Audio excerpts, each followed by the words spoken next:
Hi friends, welcome to Sabina சமையல். இன்றைக்கி சூப்பரான ஒரு பிரேக்ஃபாஸ்ட்டுக்கு ஒரு ராகி வச்சு இன்றைக்கி ஒரு கல் தோசை தாங்க பார்க்க போகிறோம். நான் ராகி வந்து ஒரு டம்ளர் எடுத்திருக்கேங்க, அதாவது 1/4 கிலோ வரும். அதுக்கு கூட சேர்த்துக்கிறதுக்கு ஒரு 3/4 கப்பு இட்லி அரிசி, புழுங்கரிசி, வீட்டு புழுங்கரிசி நம்ம சாப்பாடு செய்வோம் இல்லைங்களா, அதனால போட்டுக்கலாம். 1/4 கப்பு உளுந்து, ஒரு 1/4 டீஸ்பூன் போல் வெந்தயம் எடுத்திருக்கேன். இப்போ இது எல்லாமே சேர்த்து ஒரு 4லேருந்து ஒரு 5 டைம் நல்லா கழுவிக்கணுங்க. கழுவிட்டு வெந்தயத்தையும் உள்ளே சேர்த்துக்கிறேன்.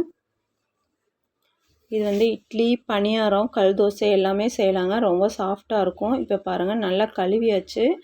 இது வந்து ஒரு 5லேருந்து ஒரு 6 மணி நேரம் நல்லா ஊற வச்சுக்கலாங்க. ஊற வச்சுட்டு அரைச்சிட்டு நம்ம பார்க்கலாங்க. இப்போ நல்லா ஊறிச்சு பாருங்கள். இப்போ இந்த மாதிரி மூடி வச்சாச்சு. இப்போ நல்லா ஊறியாச்சு. இப்போ ஒரு மிக்ஸி ஜார் எடுத்து இதெல்லாம் உள்ளே சேர்த்துக்கலாங்க. ரொம்ப உடம்புக்கு கால்சியம் சத்து ஜாஸ்தியாக கொடுக்கும் ராகி.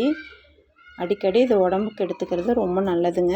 இப்போ மிக்ஸி ஜாரில் உள்ளே சேர்த்தாச்சு. சேர்த்துட்டு நல்லா மையாக அரைச்சி எடுத்துக்கலாங்க. ராகி நல்லா ஊறினா மட்டும்தான் நல்லா நெய்ஸாக நம்மளுக்கு அரைஞ்சு கிடைக்கும். இப்போ பாருங்கள், இப்போ மாவு அரைச்சாச்சு. தேவையான அளவு உப்பு போட்டுக்கலாம். உப்பு போட்டு நல்லா கைவிட்டு கலந்து விட்டுக்கலாங்க. கலந்து விட்டுட்டு நல்லா புளிச்சதும் நம்ம காலையில் நான் டிஃபனுக்கு தான் இப்போ நைட்லேயே ஆட்டி வைக்கிறேன். பாருங்கள், இந்த அளவு நல்லா பாருங்கள், மாவு சூப்பராக அரைஞ்சு வந்திருக்கு நம்மளுக்கு. இப்போ இது இப்படியே இருக்கட்டும். காலையில் நல்லா பொங்கி வரும். பொங்கி வந்தோன்னா நம்ம கல் தோசையோ இட்லி இல்லைன்னா பணியாரம் எதுனாலும் ஊற்றிக்கலாம். இப்போ பாருங்கள், மாவு நல்லா எனக்கு பொங்கி வந்துருச்சு.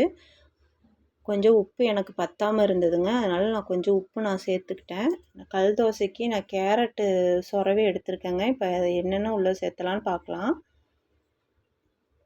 இப்போ வந்து பெரிய வெங்காயம் ஒரு 5 வெங்காயம் கட் பண்ணி எடுத்துருக்கேங்க. மல்லி இலை ஒரு கைப்பிடி எடுத்திருக்கேன். கேரட் வந்து ஒரு 5 கேரட்டு நல்லா துருவி எடுத்திருக்கேன். இப்போ இது எல்லாத்தையுமே வணக்கியும் சேர்த்துக்கலாம், பச்சையாகவும் சேர்த்துக்கலாம். நான் அப்படியே தான் சேர்க்க போகிறேன்.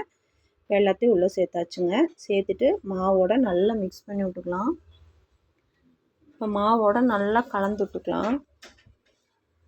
இந்த மாதிரி கலந்தாச்சு.